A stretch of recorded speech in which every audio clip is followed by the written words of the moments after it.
Los símbolos tienen por función transmitir un significado complejo o abstracto, que puede llegar a resumir el lenguaje cotidiano, por ejemplo, sentimientos, valores religiosos, valores sociales, culturas, peligro, antivalores, entre otros. Alrededor de un símbolo existe una convención social que permite a todos darle el mismo significado a dicho símbolo. Los símbolos gráficos son caracteres que representan sonidos, ideas, según el tipo de escritura. En el caso de los alfabetos, cada carácter representa un sonido. Bienvenidos a un nuevo episodio de Explora Podcast Meso. Yo soy Gaby Sánchez. Y yo soy Susan de León. En esta ocasión nos acompaña la licenciada Astrid Ovalle, directora del Departamento de Ciencias de la Comunicación Social, con el tema símbolos y su interpretación en la propaganda. Hola chicas, buenos días, bienvenidas. Bienvenida a usted, licenciada. Un gusto tenerla aquí en este episodio de Explora Podcast Meso. Gracias por acompañarnos en esta ocasión. Gracias a ustedes por la invitación. Para mí es un gusto participar en el podcast y sobre todo poder compartir estos temas que muchas veces no platicamos tan a fondo en clase, pero que son interesantes. Sí, así es, licenciada. Y para comenzar, le tenemos una pregunta. ¿Los símbolos pueden llegar a ser un lenguaje universal? Sí, lo son. De hecho, los símbolos son un lenguaje universal, nada más que está muy relacionado con lo que Gaby nos decía de que tienen una comprensión en un contexto. Es decir, hay símbolos muy específicos que son comprendidos por toda la humanidad. Por ejemplo, el símbolo de decir hola. Creo que es universal, porque habrá que ver si en algún lado no se entiende el hola, pero creo que por lo menos es latinoamericana, ¿no? O sea, en toda Latinoamérica entendemos que esto es hola. Hay otros que son muy específicos y que solo se conocen y se comprenden en un contexto muy específico. Entonces, por ejemplo, tenemos símbolos en Guatemala como este, ¿sí? Como hacer así la manita, y ese símbolo nos da a nosotros el significado de apúrate, o de voy tarde, o de tenemos prisa, pero posiblemente se lo hacemos en Estados Unidos a un gringo y se nos va a quedar viendo con cara de no te entiendo, o sea, no sé qué me querés decir. Entonces hay algunos que sí son y otros que no, dependen del contexto cultural donde se comprenda. Licenciada, aquí el tema que tenemos es la interpretación en la propaganda. ¿Usted nos puede hablar un poquito sobre cómo se utilizan los símbolos en la propaganda, ya sea en diferentes ámbitos de la propaganda? Sí. Ustedes saben, si han estado conmigo en algún curso de teoría general de la comunicación, que es un tema que me apasiona, es un tema que me gusta mucho analizar y estudiar con los estudiantes. La situación es esta: la propaganda masiva y un público receptivo es una combinación peligrosa. La propaganda está compuesta de símbolos y lo primero que tenemos que tener claro es que propaganda no es lo mismo que publicidad. La propaganda es la difusión de ideas, cualquiera que sea, no solo políticas, porque a veces pensamos que solo son políticas, pero cualquier idea es propaganda, y la publicidad es la difusión de productos y servicios con fines comerciales. Entonces, estamos hablando de propaganda, de los símbolos en la difusión de ideas, ¿sí? Y en la propaganda, la combinación peligrosa es cuando tenemos una propaganda masiva y un público que está dispuesto a recibir y aceptar esa propaganda, ¿sí? Entonces, en este sentido, el tema de hoy yo lo quisiera enfocar sobre todo en los símbolos que se usaron durante el fascismo y cómo esos símbolos fueron utilizados en la propaganda fascista. Fascismo hubo principalmente en 3 países de Europa: Alemania, Italia y España, principalmente. También hubo fascismo en otros países y también hay nuevas concepciones de fascismo que son llamadas neofascismo o neofascistas. Y el fascismo allí en Europa fue entre otras causas, fue uno de los elementos que produjo el Holocausto, la persecución que se tuvo a los judíos y cómo los judíos fueron primero visibilizados como un grupo diferente y después señalados por esas diferencias. A mí siempre me gusta decir que si queremos hacer una comparación, es muy fácil comparar en cómo nosotros, los guatemaltecos, llegamos a Estados Unidos y cómo nos ven los gringos en Estados Unidos. ¿Somos diferentes? Sí. Evidentemente somos diferentes. ¿Tenemos prácticas culturales diferentes? Definitivamente sí. Entonces, en estas prácticas culturales, los gringos podrán decir, ay, estos latinos en la misma casa viven los padres de familia, los hijos, la prima, los suegros y el sobrino. Mientras que para ellos el núcleo familiar son padres e hijos. Se acabó. Sí. No hay más en el núcleo familiar. Esas diferencias que para nosotros son bien claras, nos pueden tratar como de ejemplificar cómo los judíos en Alemania también tenían características diferentes, tenían una concepción cultural diferente a la alemana. Entonces los judíos empezaron a hacerlos ver, a hacerlos notar con sus diferencias. Y es allí donde tiene mucha importancia los símbolos, porque entonces en la propaganda, sobre todo pósters, en ese tiempo sobre todo tuvo mucha presencia el póster. Entonces, sobre todo en pósters empiezan a aparecer rasgos muy significativos. Por ejemplo, un rostro feo, o sea, físicamente desagradable. ¿Eran todos los judíos parecidos a ese rostro? No. O sea, si yo les dijera a ustedes, por favor, a ver, a Susan, que tiene ahí una fortaleza en el diseño y en la ilustración, le dijera, Susan, dibuje a una mujer latina. A la mujer que Susan dibuje va a ser un prototipo de mujer latina. Exacto. Pero si nosotras nos ponemos enfrente a un espejo, las tres somos latinas y las tres somos diferentes. Exacto. Entonces, no hay un modelo específico de latina. Eso hicieron con los judíos. Tomaron un modelo de judío y era el hombre, o sea, la figura del hombre más desagradable. Además con un gesto ilustrado, con un gesto muy desagradable. Entonces, eso fue lo primero. El judío es feo, es físicamente desagradable, ¿sí? Lo segundo fue los ángulos. En los pósters del fascismo siempre va a haber un líder. Y entonces el líder siempre está en el mejor ángulo, ¿sí? Estudiamos y ustedes conocen que tenemos dos ángulos, el picado y el contrapicado, ¿sí? Y entonces el picado, ¿qué significado nos da? Y el contrapicado, ¿qué significado nos da? El líder siempre va a estar en el contrapicado. El líder siempre va a estar visto de abajo hacia arriba. Él es el importante, él es el primordial, él es el que tiene que trascender, el que tiene que figurar como figurar como el modelo más importante, ¿sí? Y el judío siempre va a estar en el ángulo, en el otro ángulo, siempre va a estar visto de arriba hacia abajo. ¿Para qué? Para hacerlo ver pequeño, ¿sí? Para hacerlo ver minimizado, para hacerlo ver poco importante. Exacto. Y entonces empezamos a ver pósters con figuras como, por ejemplo, al líder fascista italiano, al Benito Mussolini, le encantaba salir en los pósters, le encantaba ser él la figura. Entonces lo vamos a ver como el hombre grande, visto de los pies hacia arriba, como el hombre importante. Igual vamos a ver a Hitler. Vamos a ver también a los alemanes, a los italianos, a los que representan a las razas puras, los vamos a ver en lo mismo. Ellos vistos de abajo hacia arriba como los importantes y los poco importantes, los no valiosos, en el ángulo distinto. Otra cosa, la colorimetría. ¿El color es un símbolo? Sí. Sí, definitivamente. Si no, no iríamos a los funerales vestidos de negro. ¿Sí? Entonces el color es un símbolo.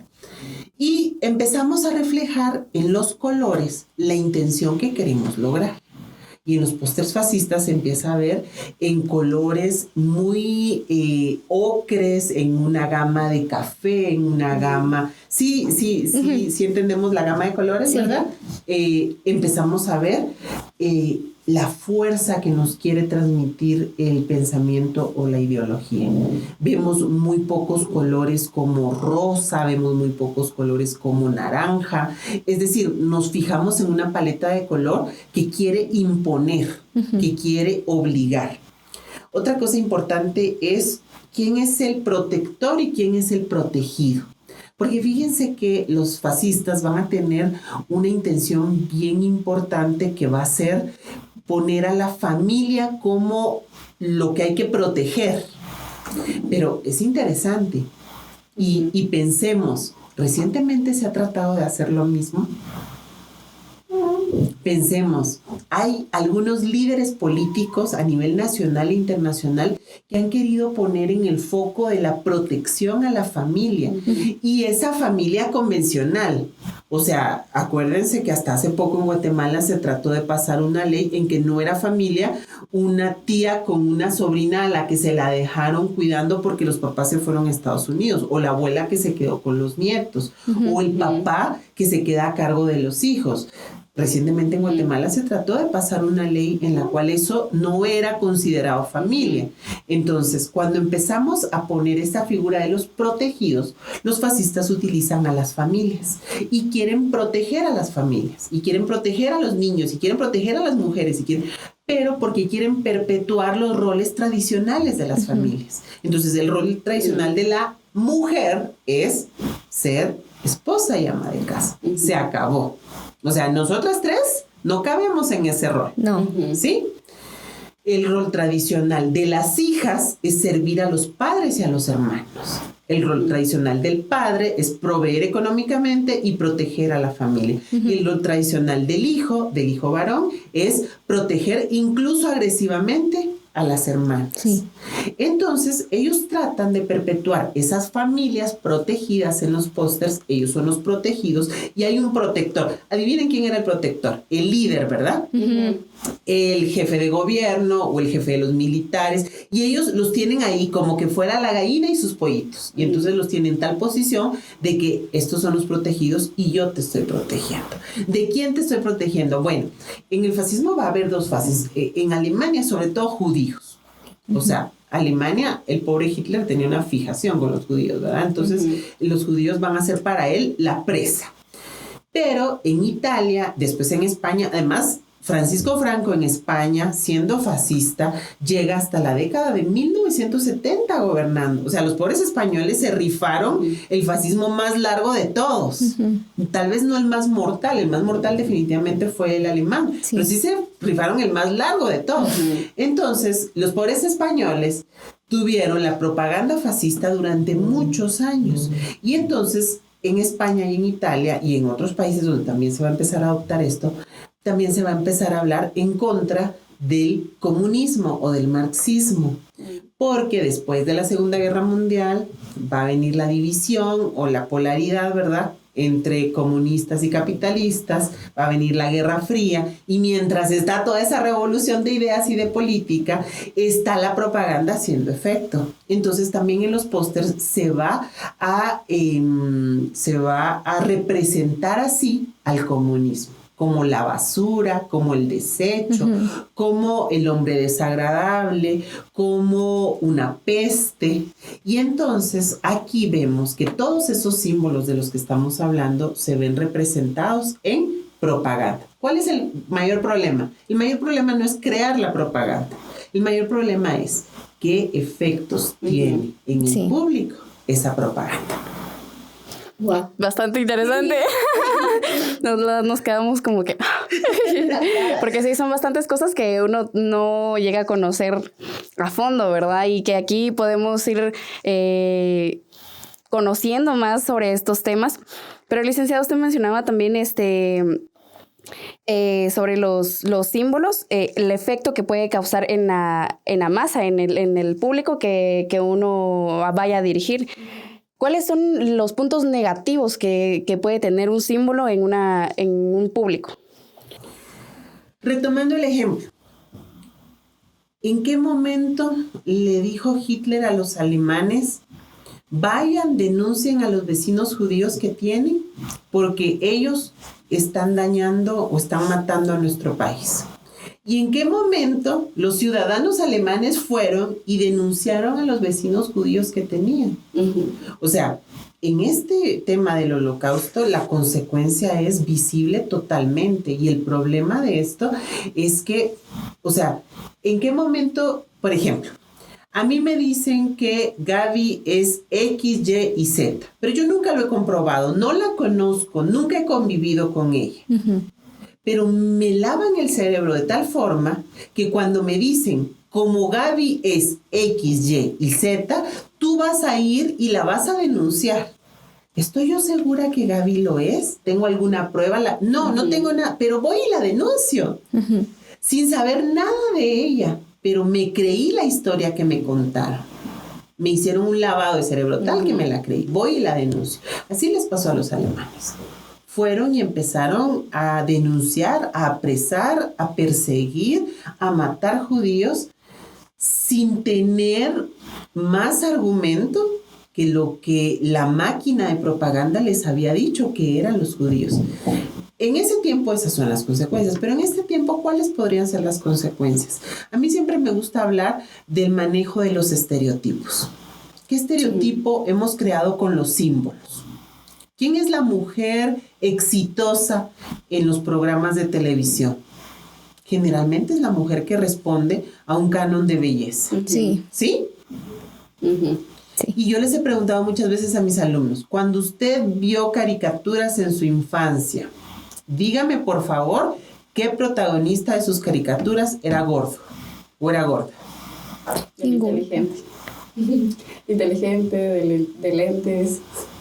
Sí, casi siempre la respuesta es la de Susan, ninguno. En mis programas de televisión nunca hubo un protagonista gordo. ¿Sí? Y la otra es la de Gaby. Así era el nerd. El nerd era gordo. Ajá. ¿Sí? Era el gracioso.